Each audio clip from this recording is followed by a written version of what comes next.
Today, we're talking about training, specifically how to build strength and movement when your calendar looks like a war zone. I'm in a volume building phase right now, prepping for powerlifting goals while balancing work, school, motherhood, and podcasting.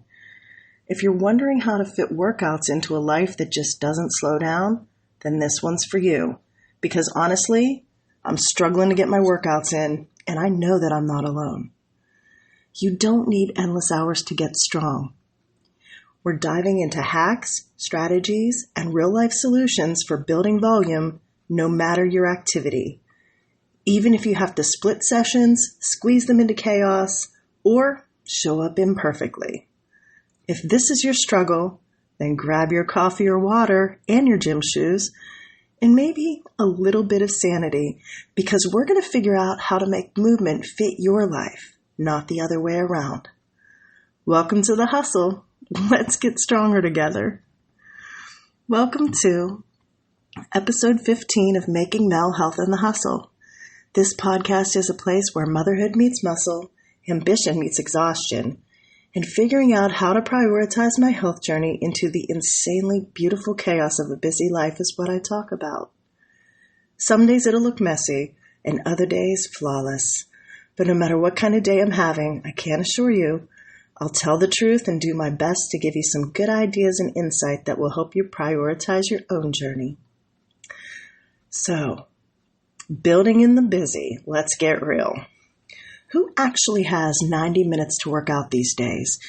If you do, please DM me with your secrets because my calendar looks like it was attacked by a pack of wild toddlers with colored pens.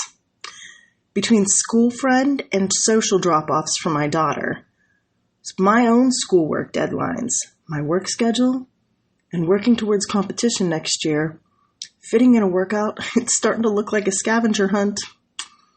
So this week 3 of my second class into my PhD, I'm in full grind mode. My schedule has very few holes. We talked about that Saturday with the food hacks. I'm currently finishing my training to walk in a 5K on November 22nd, exactly 17 days from now. And I'm still working on the volume phase of building strength for powerlifting competition next year. On Sunday, I was supposed to go deadlift at noon, right after my church and morning workshops. So, as I'm getting myself together, I'm setting up my school workspace for when I get back, and then I realize my paper that was due at 11:59 p.m. on Sunday, the one I've been working on since Wednesday, disappeared from my laptop. That's right, kids. The paper that was almost finished, gone. I don't even know what happened to it. Regardless, I had an entire paper to reconstruct, and I only had about 11 hours to do it. Needless to say, my deadlift workout didn't happen. I did not make it to the gym at all. I did some stretching about 2:30 because I was starving at that point and I needed to throw dinner together so it was done and I could just work for the rest of the day. While I was cooking, I stretched and did some quick band work. I finished the paper at 10:13 p.m. I uploaded it, finished sending my nightly emails, and I collapsed into bed exhausted. Monday morning, I woke up feeling the guilt. You mean I couldn't even find time to get a workout in? This happens in life. Not everything is going to go as planned. So how do we work it back in? Well, here's the first thing. You need direction. You have to know where you're going so you can get there. So what is the volume building phase and why does it matter? Whether you're lifting weights, you're walking, you're swimming, or running, the volume phase is just a fancy way of saying how much work you're doing. In weightlifting, it's the total sets, reps, and the weight that you move. For walking, swimming, or running, it's the total distance or time that you spend moving. Building volume means gradually increasing the total workload over time. It's called progressive overload in weightlifting, but it's the same thing in the other activities. The reason this stage is so important to everybody is because that's where your foundation gets built. It's not about going all out every session. It's about showing up consistently and letting your body adapt to more movement. The magic happens when you stack up all those small wins week after week, and that's how habits stick and progress happens. And strength, it's being built brick by brick. So, what does it look like for different activities? See, my volume building is 8 weeks of concentrated progressive overload. I've been working on 3 days a week, aiming for an hour or less, and 1 day a week where I catch up all the accessories I may have missed during the week. The key to making this work is consistency. It's not about lifting heavy, it's about lifting consistently when life gets heavy. So with weightlifting, you add more sets or more reps or more weight to build volume. Maybe you train an extra day. It's about slowly increasing the work you do. For walking, you volume build by adding a few extra minutes. I have a friend who started at 5 minutes, and I think she's up to 30 minutes now. Maybe you go for a second walk in the evening. Swimming, for all my mermaids out there, you swim a few more laps or you add another session to your week. It's about building up the total distance that you can swim. For runners, you might increase your weekly mileage bit by bit. Maybe you add a short run into your routine, or you stretch your long run by maybe a half mile. If you're into other movement, maybe you just need dance or maybe adapted strength training, or you might be interested in boxing. If you are, then get on the Weight Watchers virtual platform and catch Coach Gigi for a dance party workshop. She's on 7:30 Sunday evenings or 9:30 Friday evening if you're a late nighter. Coach Marianne on Saturday morning does an excellent chair strength training workshop. And Coach Vicky on Sunday at 4 does a Let's Move where you can box it out. Now, all these times are Eastern, so if you're a Weight Watcher, go check your local schedule to make sure those are the times for you. But those kind of movements, it's about 20 minutes a time, and it helps you build. And you can take time and sit down if you need to during those workouts. See, the real secret to volume building is it isn't just for athletes. It's for any person on the planet who wants to make movement a habit and get better at it. Consistency is key, not perfection. So if life gets chaotic, showing up, even if it's a short chaos session, keeps your momentum going. So if you're starting out with movement or coming back from a break like I was, focus on building volume and then track your progress. Make sure you celebrate the steps because progress doesn't need perfection. It needs presence. And that's how you build those habits. Now, one of the really important things is scheduling. For me, if it's not on the calendar, it doesn't exist. You know, Coach Val always says if you fail to plan, you can plan to fail. And she's right about that. I have blocked out training windows just like work meetings or school time. And most of the time, that blocked training window is non-negotiable. Now, Sunday, all bets were off. And we'll come back to that later. Using time anchors is something that I found to be very helpful. For example, my daughter has conditioning on Tuesday and Thursday for flag football, and she has to be picked up at 4. Now, I know I'm going to have to finish work when I get back and work until 5. So picking her up is my lunchtime. So those days, I don't have time at noon for a workout plan. Thursday evening, however, and Saturday and Sunday, I know that I have windows that I can use. My mornings on Saturday and Sunday finish by noon, all of my morning stuff that I need to get done. So for me, those time frames are available for a workout as a transition into my school day. Workouts need to be planned in advance to keep my sessions efficient. I plan all of my warm-ups, my main lifts, and my accessories, and then I'm done.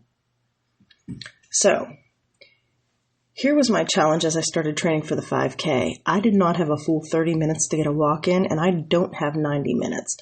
Normally, when I do a deadlift or a squat workout, I need 90 minutes to get that in.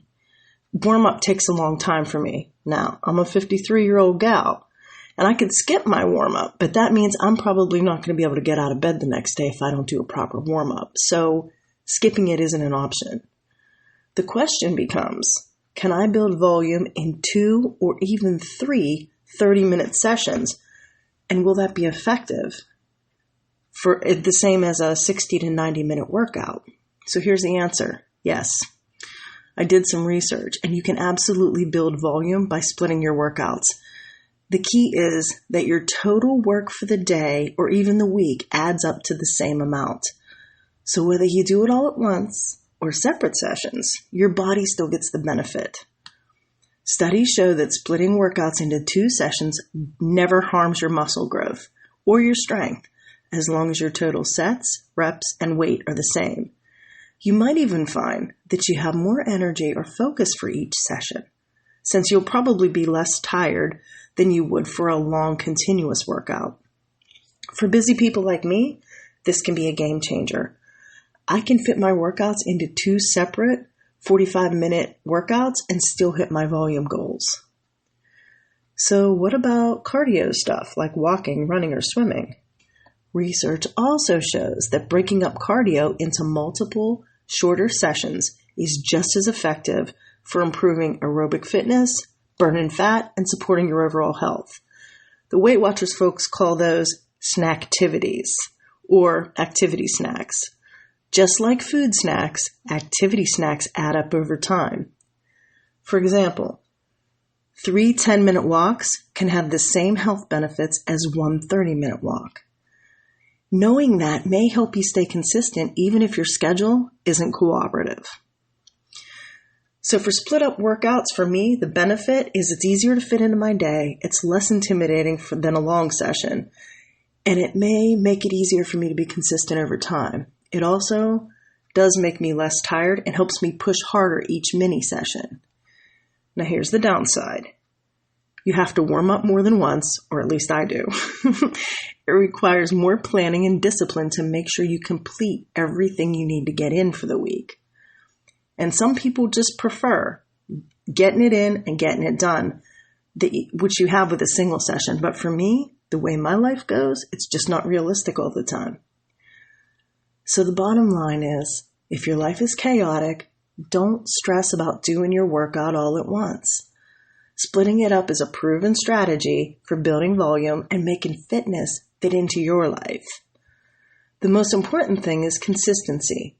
Show up, get your sets, get your laps in, or get your steps in, and keep stacking up those wins. Make your plan easy. If it's too hard, you won't be consistent. Stick to repeatable workouts if you can. Use supersets or track your walk that's close to home, like maybe looping around your neighborhood after you take the kids to the bus, like Coach Emily Kay. Track only what matters and don't get lost in that list of things. Progress does not need perfection. Show up imperfectly. Progress just needs presence. You can train tired, you can train late, you can train distracted. Get something in.